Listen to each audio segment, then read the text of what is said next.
Pessoal, aqui no canal a gente já falou algumas vezes, né, que as placas de vídeo integradas dos processadores Ryzen são bem mais fortes do que as placas de vídeo integradas dos processadores Intel, pelo menos até a última geração de processadores, né, que eram os Ryzen 5000 e os Intel de 11ª geração. Então, para você que vai comprar um notebook que não é gamer, né, um notebook que não tem uma placa de vídeo dedicada, você vai acabar utilizando a placa de vídeo integrada do próprio processador. E aí, no caso dos Ryzen, eles possuem a placa de vídeo integrada chamada Vega, que era muito forte, muito elogiada, né? A gente já falou aqui algumas vezes que essa placa de vídeo consegue rodar vários jogos, né? Já os Intel, pelo menos até a 11ª geração, possuíam aquela placa de vídeo integrada famosa chamada de Intel Graphics, né? Ou UHD Graphics, que é bem mais fraca se comparado com a Vega. Só que atualmente nós já estamos na linha 6000 dos Ryzen e agora a placa de vídeo integrada deles conta com uma arquitetura nova, né? A arquitetura RDNA2, que parece ter sido uma grande evolução. Essa mesma arquitetura é utilizada para GPUs de console, para vocês terem uma noção, né? Então, a RDNA2 é utilizada em placas de vídeo até de altas performances. Inclusive, essas novas placas de vídeo integradas dos Ryzen não se chamam mais Vega, agora elas se chamam RX 600 alguma coisa M. Isso porque no Ryzen 5, por exemplo, é a RX 660M. Já no Ryzen 7, é RX 680M, né? Então, o nome da placa de vídeo vai variar se é um Ryzen 5 ou Ryzen 7. Só que a Intel também evoluiu a sua iGPU. iGPU nada mais é do que placa de vídeo integrada, né? E agora na Intel ela se chama Iris Xe, que também conta com uma nova arquitetura Xe, e aqui também vai variar de acordo com a linha. Um i5 tem uma Iris Xe com uma certa quantidade de unidades computacionais, e um i7 tem também uma Iris Xe, mas com mais unidades computacionais. Mas o ponto é, na geração anterior, as Vegas, né, dos Ryzen, elas eram muito mais fortes do que as Intel Graphics, assim, era até injusta a comparação. Será que nessa nova geração, agora as RX 600M contra a Iris Xe, será que essa diferença tá tão astronomicamente grande assim como era na geração passada? E bom, o VAP passou uma semana toda testando, tá, essas duas placas de vídeo integradas pra gente tirar uma conclusão e mostrar aqui pra vocês. Então,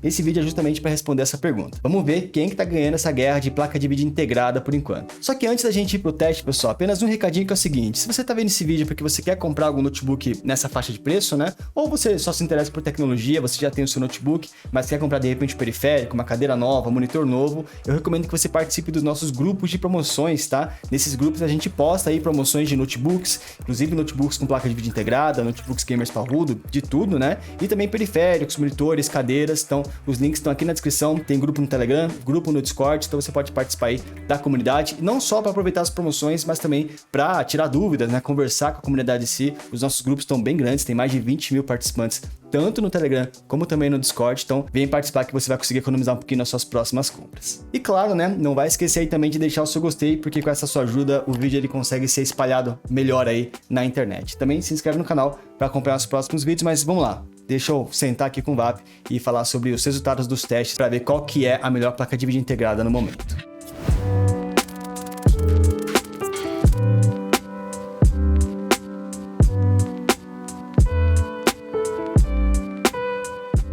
E bom, pessoal, seguinte, já estamos aqui com o VAP. Salve. VAP, você ficou a semana toda testando essas placas de vídeo integradas, tanto na casa da AMD, nos Ryzen, como também na Intel, né? Compartilha aí como é que foi esses resultados aí, mais ou menos, pra galera. Isso, a gente pegou dois notebooks gamers com processador da AMD, no caso o Game 3, já com Ryzen 7 6800H, e para testar eles a gente usou o Nave Stellar, que tem um i7 12700H. Apesar de ser dois notebooks gamers com placas de vídeo dedicadas, a gente usou a opção de desabilitar, no caso a 3050 e a 3060, e rodar o jogo somente na placa integrada, no caso a RX 680M pelo lado da AMD e a Iris Xe pelo lado da Intel. E vale lembrar também que a gente pegou os dois melhores cenários, pegou os dois melhores processadores para testar, que é o i7 12700H, que é um dos mais fortes, né? E o Ryzen 7 6800H. É claro que se você pegar um Ryzen 5 ou um i5, como eu falei no começo do vídeo, né? As placas de vídeo integradas mudam, vai virar RX 660M, a Iris Xe do i5 também tem menos unidades computacionais, mas acho que a proporção de diferença entre eles vai ser a mesma. Então, o vídeo de hoje é para tentar mostrar a diferença entre a integrada dos Ryzen contra a integrada aqui dos Intels, né? O VAP fez alguns testes. Começa mostrando aí, VAP, os benchmarks que você fez, que tem um benchmark no 3D Mark, que dá pra, de acordo com uma pontuação, né, que a placa de vídeo pega, você consegue saber quem que é melhor que a outra, pra termos um spoiler mais ou menos do que vai acontecer aqui hoje, né? Isso, a gente rodou 2 testes do 3D Mark, né, o Fire Strike e o Time Spy, um baseado em DirectX 11 e outro baseado em DirectX 12, e nos 2 cenários a gente consegue ver já um spoiler, que a pontuação da RX 680M fica na frente. No caso do Fire Strike, ela pega 15% a mais de pontuação, né? Então já é um indicativo, apesar de o Fire Strike computar também a física, né, a parte de processador, aí a gente tem um ganho para Intel, que é aquilo que a gente comenta. No caso do Time Spy, ela também fica na frente de novo, né? Então já dá para indicar. Provavelmente essa RX tá bem mais forte que a Iris, né? E se tratando de gráficos, né, de placa de vídeo, a RX tá na frente. Mas vamos ver na prática, a gente testou 7 jogos no total. Vamos começar pelo jogo mais leve e vamos escalando até os jogos mais pesados para vocês irem sentindo a diferença, né? O jogo mais leve que você testou foi o CSGO. Para quem quer jogar um jogo competitivo, né? Talvez você não precise comprar um notebook com placa de vídeo dedicada. De repente essas integradas vão rodar de boa. Como é que elas se saíram aí, Vap? As duas foram super bem, pegaram ali na casa de 120 FPS para cima. No caso da Iris Xe, por ser um processador Intel, né, que a gente sabe que é mais forte e o CS se beneficia bastante disso, ela tem uns picos mais altos, então ela pode chegar às vezes perto da casa dos 200 FPS, então você vai ter a média um pouquinho acima da Vega, mas nenhuma das duas vai ter travamento, nenhuma das duas vai cair muito dessa casa dos 120 FPS, então você consegue rodar nas duas bem tranquilo, já numa taxa competitiva, né, 120 Hz ali, é uma boa tela, né? Então você já vai conseguir estar nessa taxa de FPS. Só que é um resultado um pouco surpreendente, porque a gente estava esperando que a Vega fosse entregar um pouco mais de performance aqui, pelo menos no CS, né? A Iris Xe conseguiu se sair até melhor. Se botar a tabela, a Iris Xe tá na frente da RX, pelo menos no CS. Só que o CS, pessoal, é um jogo CPU bound, é um jogo que se beneficia muito mais pelo processador do que pela placa de vídeo, mesmo nesse caso das placas de vídeo integradas. E aí os Intéis têm um single core mais forte, então eles vão conseguir te entregar, né, mais performance. Agora vamos para os testes um pouquinho mais pesados, Vap. Como é que essas placas se saíram no GTA V, configurando, né, a qualidade gráfica no alto, que foi o que você testou e parece que ambas conseguem rodar, né? Isso, no GTA V a gente configurou o benchmark dos 2 casos no alto, né? E ambas conseguiram rodar numa taxa bem legal, bem acima dos 60 FPS, com tranquilidade. No alto ainda, né? Isso. Em alguns cenários você vai ver a Vega um pouquinho na frente. Sim. Em outros a Iris vai passar. Então, na média, as duas ficam na casa de 70 a 75 FPS, o que, pra jogar GTA no modo história aqui, é bem confortável. Exato. De novo, um resultado que eu não tava esperando tanto, né? Eu tava esperando que a Vega, de novo, ia ficar um pouco na frente. Não foi o caso. Mas, assim, passando um pano pra Vega não, pra RX, eu confundo com a Vega de vez em quando. Mas o GTA é um jogo já um pouco antigo, né? E um jogo que hoje em dia não é mais considerado pesado. É um jogo até que relativamente leve.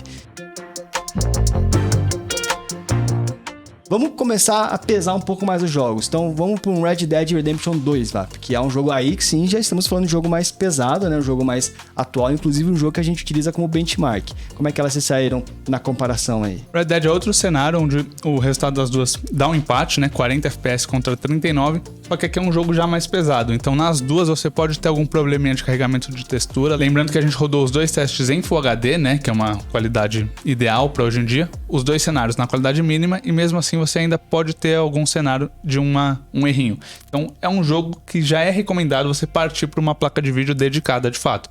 Uma 1650 já vai rodar muito melhor. Por mais que 40 frames por segundo esteja completamente jogável, ainda mais para quem vai comprar um notebook com placa de vídeo integrada, né? Que provavelmente você vai aceitar rodar nessa taxa de frames. O problema é o erro de carregamento de texturas, né? É um jogo tão pesado que a placa de vídeo ela não consegue carregar algumas texturas em ambos os casos. E elas empataram no final das contas, né? Pegaram a mesma taxa de frames por segundo, mas eu nem sei se esse benchmark é muito justo, porque como houveram esses erros de carregamento de textura, a gente não sabe exatamente qual que seria a real performance delas.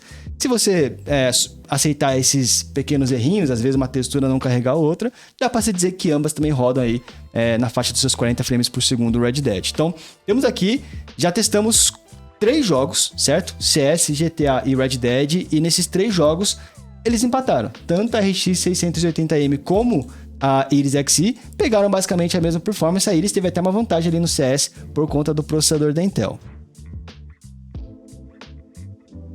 Só que a partir desse momento, eu acho que o jogo vai virar um pouquinho, porque iremos falar agora de jogos um pouquinho mais pesados para placa de vídeo, né? Porque até então são jogos que ou não são tão pesados para placa de vídeo e são pesados para processador, ou são tão pesados para placa de vídeo como também pelo processador. Mas vamos agora para jogos realmente que usam mais a placa de vídeo, né? Por exemplo, um jogo que a gente gosta muito de usar como exemplo para estressar a placa de vídeo é o Forza Horizon 5. Como é que ela saudar aí, Vap, no Forza? Hoje é dia de Forza, né?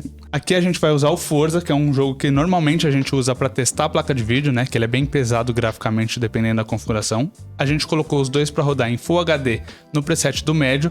E aqui é quase o dobro de performance para a RX 680M. Ela pega 64 FPS contra 34 da Iris Xe. É quase o dobro, meu. No gráfico a diferença é muito grande, né? E outro ponto é a estabilidade. Na RX 680M você consegue rodar com frame time bem lisinho, parecendo uma linha constante, enquanto na Iris você tem alguns momentos com umas travadinhas, né? Você vai ter alguns picos ali no frame time que você percebe isso jogando. E aí tira completamente da experiência, né? No jogo de corrida ainda, você precisa de bastante fluidez, a RX não só tá com o dobro de FPS, como também não tá dando esses stutterings que na corrida vai acabar te atrapalhando bastante. Então aqui no Forza, que é um jogo mais GPU bound, que a gente costuma chamar, estamos vendo que aí a RX tá com uma vantagem bem grande, pelo menos nesse jogo, né?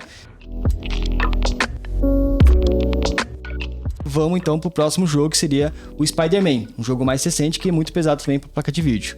Isso. No Spider-Man, a gente consegue também rodar com uma certa tranquilidade nas duas. A gente configurou os dois no médio e a RX 680M entrega uma média de 40 frames por segundo, enquanto a Iris Xe entrega uma média de 30. Só que, de novo, a gente tem a questão da estabilidade. A RX, por ela estar numa taxa de frames mais confortável, ela entrega um frame time também mais liso, enquanto a Iris, em muitos momentos, você vai cair para baixo dos 30 frames, casa de 26, 23 quadros por segundo, e nesses momentos você vai ter o frame time balançando um pouquinho, né? Parecendo uma montanha-russa, né? Ela fica subindo e descendo toda hora. Ele sobe, desce, você vê alguns picos ali, algumas travadinhas, e isso vai incomodar mais para quem tá jogando. Só que Spider-Man não é o jogo mais pesado que nós temos aqui pra mostrar, porque nós também testamos o Hogwarts Legacy, né? O jogo do Harry Potter, né? Do mundo mágico aí, lançado recentemente. Eu acho que atualmente é um dos jogos mais pesados, né, Vap? Que nós temos aqui, que nós testamos recentemente.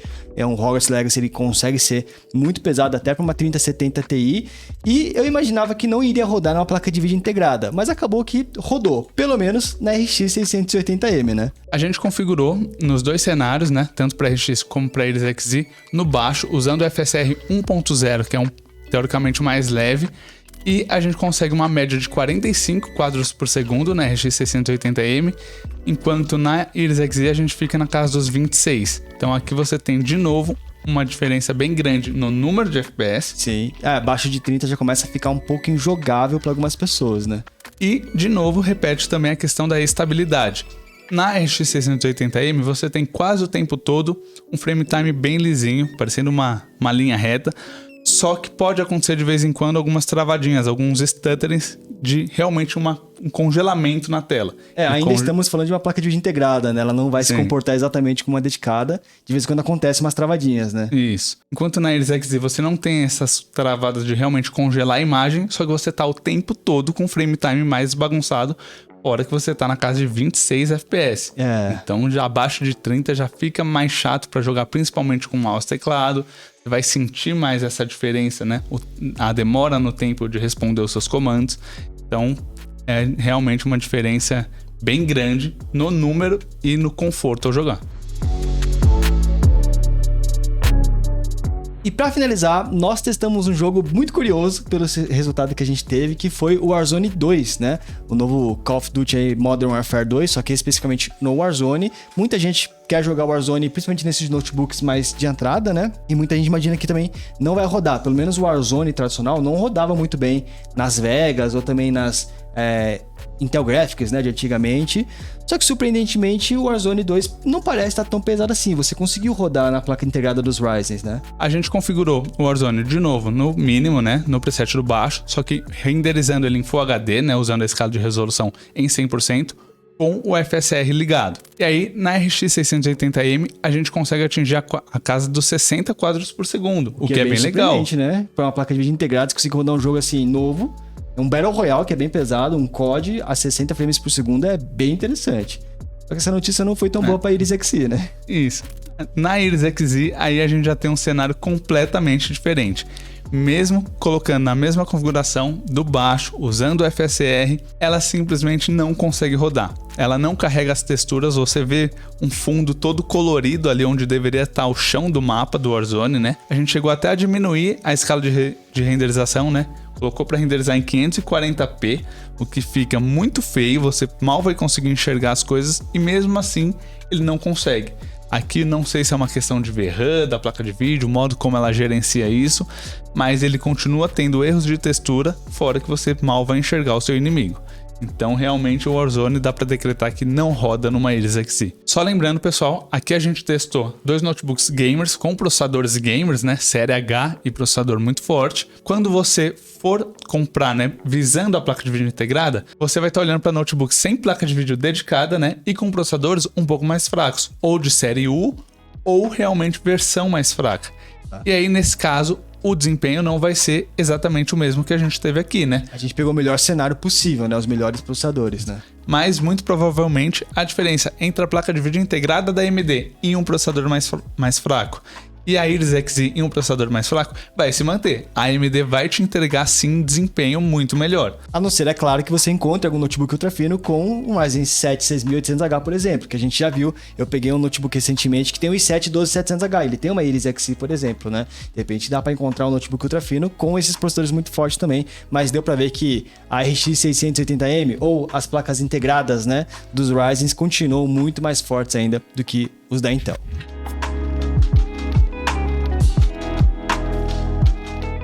Enfim, pessoal, como vocês viram aí, a conclusão é que a AMD ainda continua na frente com relação a essas placas de vídeo integradas, né?